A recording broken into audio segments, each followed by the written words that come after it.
आइए इस मंजर का तसव्वुर करें। बाहर सर्दी है और आप एक मज़ेदार गर्म चिकन नूडल सूप बनाना चाहते हो। इसके लिए सबसे पहले हमें सूप के अज्जा इकट्ठे करने होंगे। हमें कुछ मुर्गी की हड्डियां चाहिए ताकि शोरबे को वो ख़ास मुर्गी का जायका मिले, कुछ नूडल्स ताकि इसमें नशास्ता शामिल हो जाए, फिर गाजरें और प्याज ताकि मिठास और रंगत मिले, और जाहिर है नमक और काली मिर्च का मसाला। ये सारे अज्जा मिलकर चिकन नूडल सूप को वो आरामदेह और पुरसकून खाना बना देते हैं जिसे बहुत से लोग पसंद करते हैं। लेकिन ये वीडियो तो सेल्स के बारे में है। आप जानते हैं वो छोटी चीजें जो जमीन पर हर जानदार को बनाती हैं। तो फिर मैं चिकन सूप के बारे में क्यों बता रही हूं? देखें, जैसे चिकन सूप में अलग अज्जा अपना अलग जायका और साख्त लाते हैं, वैसे ही सेल के मुख्तलिफ हिस्से भी कुछ खास और ज़रूरी काम करते हैं ताकि सेल सही तरह काम कर सके। तो आइए देखते हैं कि सेल के अंदर कौन से ऐसे ढांचे होते हैं और कैसे इनके फंक्शंस मिलकर सेल्स को ये सब करने के काबिल बनाते हैं, यानी जिंदगी के सारे अमलियात को पूरा करना। तो आइए सेल के हिस्सों का जायजा लेते हैं। सेल की सतह से शुरू करते हैं। सेल्स अपने बाहर के माहौल से एक झिल्ली के जरिए अलग होते हैं जिसे सेल मेम्ब्रेन कहते हैं। आप सेल मेम्ब्रेन को एक किले के दरवाजे की तरह समझ सकते हैं क्योंकि ये कंट्रोल करती है कि सेल के अंदर और बाहर क्या चीज आती जाती है। और सेल के अंदर एक जले जैसा मादा होता है जो सेल को भर देता है और इसके अंदरूनी हिस्से संभाल कर रखता है। ये जले और इसके अंदर मौजूद सारे ढांचे मिलकर सेल का साइटोप्लाज्म बनाती हैं। जैसे चिकन सूप में अज्जा बस तैरते नहीं रहते, वैसे ही साइटोप्लाज्म में सेल के हिस्से भी बस इधर उधर नहीं घूमते, बल्कि वो एक अंदरूनी निज़ाम से मुनज़्ज़म होते हैं और अपनी जगह पर बने रहते हैं।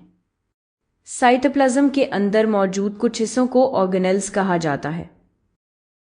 तो ऑर्गेनेल्स असल में क्या होते हैं? ऑर्गेनेल्स सेल के अंदर छोटे हिस्से होते हैं जिनकी अपनी अलग साख और काम होता है। लफ्ज़ ऑर्गेनेल का मतलब है छोटा ऑर्गन। और जैसे हमारे जिस्म में मुख्तलिफ आज़ा मिलकर हमें जिंदा रखते हैं, सेल्स में भी मुख्तलिफ ऑर्गेनेल्स होते हैं जो मिलकर सेल के अंदर सारे काम करते हैं। मिसाल के तौर पर ये जेली बीन की शक्ल वाले ऑर्गेनेल्स असल में छोटी फैक्टेरिया हैं जो एनर्जी बनाती हैं, जिन्हें माइटोकॉन्ड्रिया कहा जाता है। तो माइटोकॉन्ड्रिया कीमियाई रद्दमल इस्तेमाल करते हैं ताकि शुगर मॉलिक्यूल्स को तोड़ सकें। उनके इस अमल के नतीजे में एनर्जी का अखराज होता है जो सेल दूसरे कामों के लिए इस्तेमाल करता है। एक और बहुत ही हैरत अंगेज ऑर्गेनेल न्यूक्लियस है।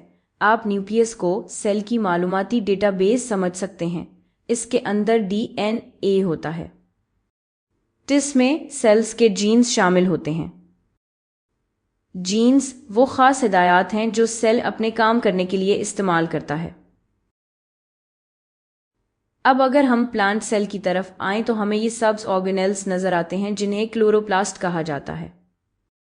आपको याद होगा कि प्लांट्स फोटोसिंथेसिस करते हैं, तो क्लोरोप्लास्ट वो ऑर्गेनेल्स हैं जो इस प्रोसेस के जिम्मेदार हैं।